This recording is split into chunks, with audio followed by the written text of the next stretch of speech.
अवांजी समातुन ताईं radio voice of Sindh London. Mao Tsetung जो लिखियल लेख जंहिंजो उनवान आहे छुड़वागी जो मुक़ाबलो करियो। हीअ लेख सिंधी में तर्जुमो कयो आहे नामियारे लेखक ऐं तर्जुमे निगार नगर चन्ना।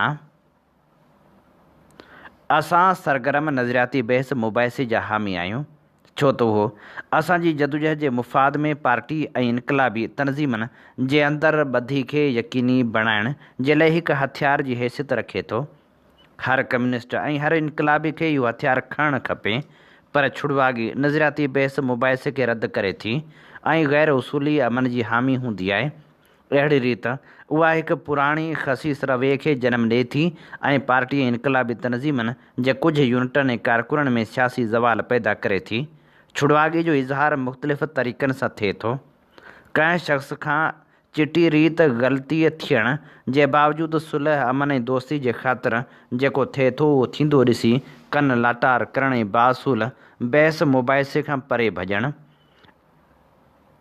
इन करे त उहो माण्हू पुराणी ॼाण सुञाण वारो आहे, वतनी आहे, हम क्लासी आहे, जिगरी दोस्त आहे, महबूब आहे, पुराणो साथी आहे या पुराणो मातहत आहे, या मामरे जे तहत ताईं पुॼण बदिरां उन जो रुॻो सतही ज़िक्र करणु त जीअं सुठा लाॻापा क़ाइमु रहनि।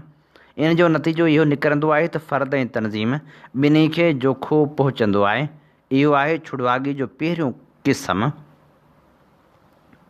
तनज़ीम वटि सरगर्मीअ सां पंहिंजा राया पेश करण बदिरां ज़ाती तौर ते गैर ज़िम्मेवाराणी तनक़ीद करणु, माण्हुनि जे साम्हूं त कुझु न चवणु पर परपुठ उन्हनि जी गिला करणु, या मीटिंग में त कुझु न चवणु पर बाद में ॿटाकूं हणणु, इज्तिमाही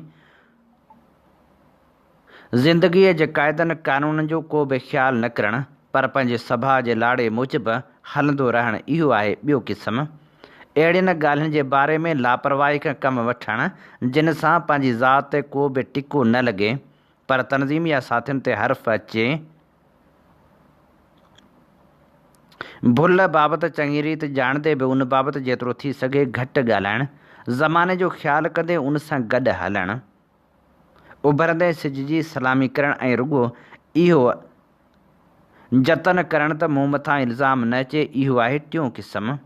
तनज़ीम या पार्टी जे हुकमनि खे न मञणु पर पंहिंजे ई ख़्यालनि खे उत्तम ऐं मथां सम्झणु, तनज़ीम खां ख़ासि रिआयतनि जी घुर करणु पर उन्हीअ जे डिसिप्लिन खे पुठी ॾियणु, इहो आहे चोथों क़िस्म।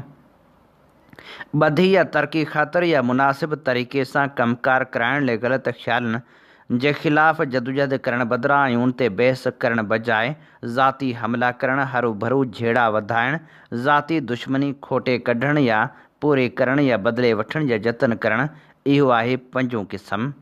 ग़लति ख़्याल ॿुधण ऐं उन्हनि जी तरदीद न करणु, एसिताईं जो इनकलाब दुश्मनी जूं ॻाल्हियूं ॿुधणु ऐं उन्हनि बाबति इतलाह न ॾियणु पर उटलंदो माड़ सां बर्दाश्त करणु ॼण त कुझु थियो ई न आहे, इहो आहे छहों क़िस्म।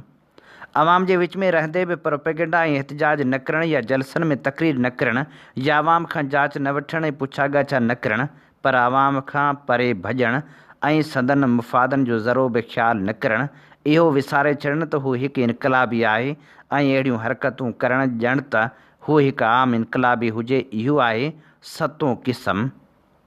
कंहिं शख़्स खे अवाम जे मुफ़ादनि खे नुक़सानु पहुचाईंदे ॾिसणु ऐं पोइ बि कावड़ में न अचणु या उन शख़्स खे मन न करणु, न रोकणु ऐं न सम्झाइणु पर उनखे संदसि अहिड़ियुनि हरकतनि ते छॾे ॾियणु, इहो आहे अठों क़िस्म।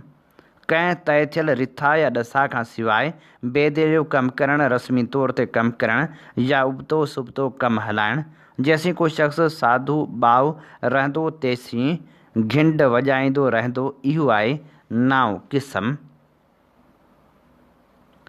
पंहिंजे पाण खे इनकलाब जो वॾो ख़िदमतगार सम्झणु, पुराणो कारकुन हुजण ते फ़ख़ुरु करणु, निढनि कमनि खे घटि ऐं ख़सीस सम्झणु, जॾहिं त वॾनि कमनि जो सफ़ा अहल न हुजणु, कम में लापरवाह हुजणु ऐं मुताले में सुस्ती करणु, इहो आहे ॾहों क़िस्म। पंहिंजे ग़लतियुनि बाबति ॼाण रखंदे बि उन जे सुधारे लाइ को बि जतन न करणु ऐं पंहिंजे पाण बाबति आज़ादु ख़्यालु हुजण जो रवैयो रखणु, इहो आहे यारहों क़िस्म। असां वधीक केतिरनि ई क़िस्मनि जी छुड़वागी जी सुध ॾेई सघूं था पर इहो 11 क़िस्म अहम आहिनि।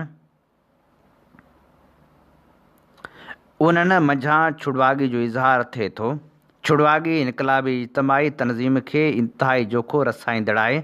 उहो हिकु अहिड़ो सुरू आहे जेको ॿधी खे खाई चट करे छॾे थो, बराबरी खे नुक़सानु पहुचाए थो, कमकार में सुस्ती जो कारण बणिजे थो ऐं तनज़ीम में फोट पैदा करे थो। उहा छुड़वागी इनकलाबी सिफ़नि खे मज़बूत तनज़ीम ऐं सही डिसिप्लिन खां वांझे छॾे थी, पॉलिसियुनि जे पूरा हुकम हेठि अचण में रंडक विझे थी ऐं पार्टी तनज़ीमुनि खे पार्टी जी क़यादत में हलंदड़ अवाम खां उपरो करे छॾे थी। उहो हिकु ख़राबु लाड़ो आहे।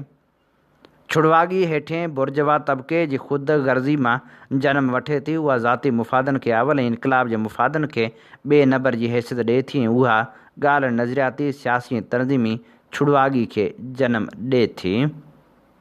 सभिनी वफ़ादार ईमानदार सरगर्म ऐं सचनि इनकलाबियुनि खे छुड़वागी जे लाड़नि जी मुखालफ़त करण जे लाइ मिड़ी मुठ थियणु खपे, जिन जो मुज़ाहिरो असां माण्हुनि कयो आहे ऐं अहिड़नि माण्हुनि खे सिधी राह ते आणणु खपे। नज़रियाती मुहाज़ ते असां मथां जेके फ़र्ज़ लागू थिया आहिनि, हीअ बि उन्हनि मां हिकु आहे। अवां जी समातुनि ताईं radio voice of Sindh London.